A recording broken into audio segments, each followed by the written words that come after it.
What's up, N-Sane? What's going on? So, you're here at All Star Criminal Revolutionary Studios, and we want to get to know you. So, for all the ASCMG fans, uh, you're the president of ASCMG. Yes, Um, sir. so, we want to get to know a little bit more about you on an individual level. Um, so, tell us, uh, tell us basically where you from in basic terms, and your history in the rap game. Well, insane, man. From West Side Stockton, 209, born and raised. Been in this game since as far back as I can remember. I think I started getting into the music game about when I was 17. Um, uh, Started a little rap group called Mental Illness at the time, and it was me and a bunch of homies, and we got together, got a little bit of equipment, started making beats, started doing things, and this was back when tapes were popping, so we would, record tapes, have one tape playing in the background with a speaker, push record, making tapes, and I got into making beats, right? Love making beats, and but I wasn't very good at it. And then I linked up with my homie Black Rhino, rest in peace. And man, he was a tremendous beat maker. Made knocks for a bunch of well-known artists. He was actually signed to Priority Records for a minute, and so I got in the game with him. And from there, uh, we got a bootleg CD with graphics, right? Photoshop 4.0. Never forget that shit. And started messing around making album covers. And to us, the shit looked pretty cool. So we knew a lot of people in the music game already. Black Rhino already did work with like E40, Be Legit. Um, he did shit with Messy Marv, a whole bunch of people in the game in the Bay Area that was popping at the time. So it was like, man, let's come up with a magazine. Fuck it, we got the tools, let's do it. So started Straight Lace magazine. um, that was cracking pretty cool. Had E40 on the first cover.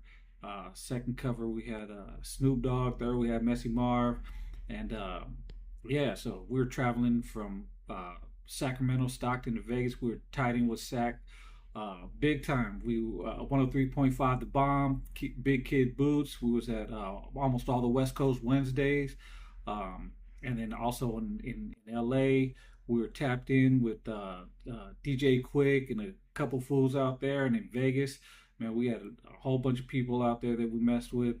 Wacky Loco, man, a whole bunch of people. So we just would come back from Vegas, Stockton, Sac, in LA. That was like our biggest areas that we were going to. Um, After that, magazine kind of went down and shit. You know what I mean? We had a couple of problems with some investors. So ended up opening up a record store. Well, actually, first was working at a record store with at C4 Records in Stockton, the homie Carlos, and had a studio in the back.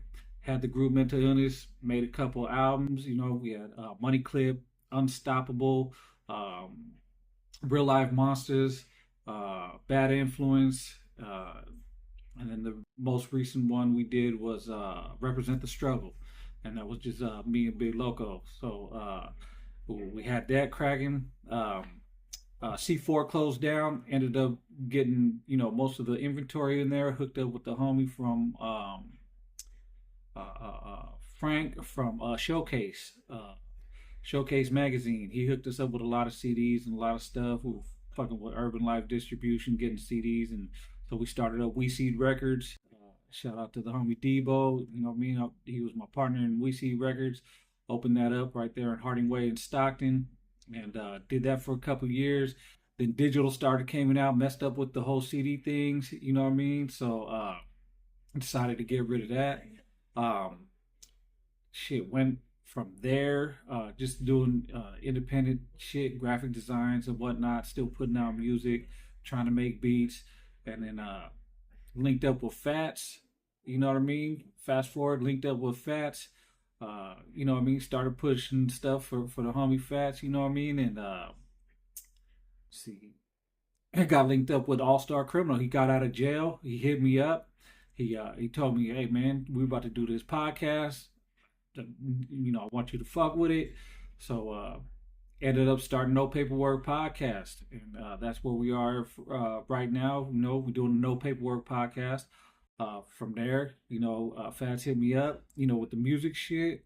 Knows that I know a lot of the business, done distribution and whatnot. So, uh, asked me to be the president of All Star Criminal, and that's where we are today, man. President of ASCMG, Oh No yeah, Paperwork podcast. Still doing the music thing, what I mean, on a lightweight level, but mental illness, still. love that. So, um, what do you see for the future of ASCMG? Man, for the future, I just see putting out a lot of projects, a lot of albums. So utilizing the video game, meaning dropping a lot of content, videos, dropping a lot of artists, getting artists together, kind of trying to make a streamline for the label to where we're doing the podcast, we're doing clothing lines, we're doing more than clothing line, but merch as far as like mugs, pins, um, just getting out there on a national level. You know what I mean? And we starting off, in the right direction, utilizing the talents of BFD, of Tracks, of Big Loco, of Destruct, um, J80, JD, everybody that messes with us, we're utilizing them and also unifying, homies in this rap game. I love that.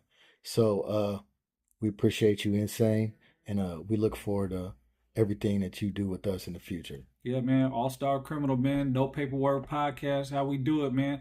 Don't forget to like and subscribe to the YouTube page, man. No Paperwork Podcast and ASCMG on the YouTube page. We got a lot of content coming, got a lot of stuff coming out, man. You're going to want to fuck with it, man, for real. There's real shit. We're real in the game, man. Ain't no sucker shit. Ain't no sideways shit. And if you want to come to a label, man, that's going to have your back, come to ASCMG, man. We put out quality shit and we make sure everybody gets seen and heard. Appreciate you, brother.